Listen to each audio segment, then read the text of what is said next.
Velkommen til denne episode, hvor vi skal kigge på at organisere dine app. Det vil sige de app, der ligger på din startskærm, og flytte rundt på dem og slette dem og meget andet. Vi starter med lige at swipe os ind. Starter vores system op, putter min kode ind. Og her har vi så startskærmen. Jeg tapper og holder et stykke tid på en ikon, og så kan jeg flytte den. I det øjeblik, jeg har tappet og holdt på ikonen, så kan man se, at de begynder at ryste. Nu flytter jeg over på side 2, og jeg flytter tilbage. Jeg så ligesom, hvad det er for noget, jeg gerne vil, og jeg vil godt flytte denne her foto over på den anden side, og så vil jeg godt følge mit tekstprogram Pages over på forsiden. Det er for ligesom at have dem i den rækkefølge, jeg synes, der er fornuftigt. Man trykker på startknappen, og så holder den op med at ryste.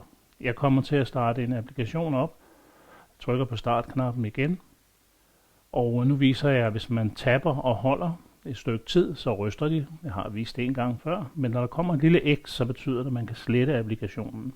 Jeg kører lige frem og tilbage for at se, hvordan tingene ligger, om der er nogen, jeg kan slette. Og jeg kan se, at de app, der ikke har et lille X, kan ikke slettes. Man kan også samle sine app i grupper. Hvis man nu synes, at det bliver uoverskueligt, så kan man jo tappe på en af dem, og tappe og holde den, og flytte den over en anden ikon, sådan der. Og så pludselig er de to ikoner forenet, og der er et navn, som man kan redigere. Jeg prøver en gang til, og jeg tager påmindelser og flytter den op. Jeg tapper og holder på den, og så fører jeg fingeren hen over skærmen op til der, hvor jeg vil have den liggende, og det samme gør jeg nu med e-boks. Nu har jeg så flyttet 3-4 stykker sammen, og læg mærke til, at de ryster. Nu holder de op med at ryste, fordi jeg trykkede på startknappen, og nu kigger jeg så på den lille gruppe, jeg har lavet, og så siger jeg, nå ja, det var måske ikke det, jeg ville have alligevel, så kan jeg tage dem fra gruppen, holde på den, indtil de ryster, og så kan jeg flytte dem ud, og så kan jeg slippe den der, hvor jeg gerne vil. Jeg tager også min kalender ud, over på den anden side, og lægger den der, hvor jeg vil, og så slipper jeg. Jeg gør det en gang til. Jeg har jo 2 tilbage. Klikker på påmindelser, trækker den ud, over på den anden side, og sætter den der, hvor jeg vil have. Og så slipper jeg fingeren. Jeg går tilbage og lige viser, at man kan rette produktivitet. Giv det et nyt navn. Men nu er jeg ved at opløse denne her gruppe, så det vil jeg ikke gøre. Nu mangler jeg kun at flytte mine kontakter ud, og det gør jeg så nu. Jeg flytter den over på den side, jeg gerne vil have den, og jeg flytter den op der, hvor jeg har lyst til at have den liggende, hvor jeg synes, det er mest hensigtsmæssigt. For at få den i denne her redigeringstilstand, skal man altså tappe og holde. Nu tappede jeg og holdt, og jeg trak en ikon hen til, hvor jeg gerne ville have. Og nu kan I se, hvor let det er.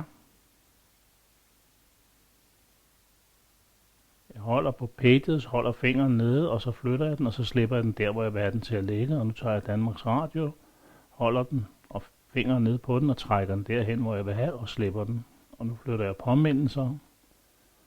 Så på den her måde kan man ligesom lægge dem sådan, som man synes, det er hensigtsmæssigt. Hvis vi lige samler op på, hvad vi har set, så der ligger der også nogle app i dokken, og det har jeg ikke sagt så meget, men der ligger de vigtigste, for de ligger nemlig på alle sider, men man kan flytte på dem fuldstændig som på alle de andre. Der kan dog kun ligge 5. De mest brugte app bør ligge på første side. Flyt dem, så du gør dit arbejde let. Man kan samle de app i nogle grupper.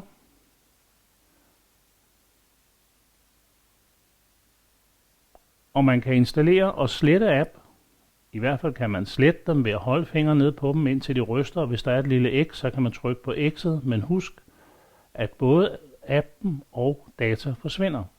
Jeg stiller normalt ikke opgaver, og det her er heller ikke en opgave, men jeg vil dog sige, leg med det, tænd iPad'en, hold fingeren nede på en ikon, indtil de begynder at ryste, og så træk med fingeren, træk den bare et lille stykke og slip. Den vil selv placere sig nogenlunde, hvor jeg har sluppet med fingeren.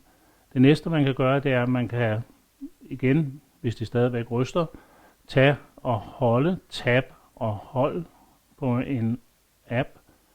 Træk fingeren hen over skærmen, træk den hen mod side 2. Side 2 kommer frem, man må ikke slippe, og nu kommer side 2 frem, og nu slipper man, når du lægger den på side 2. Det var det næste. Det tredje er, organiser appene, sådan som du bruger dem. Sørg for, at de vigtigste og dem du bruger mest, ligger øverst. Hvis du har behov for, eller synes det er hensigtsmæssigt at gruppere nogen, så ved du også, hvordan du kan gøre det. Og så er det bare at sige god fornøjelse.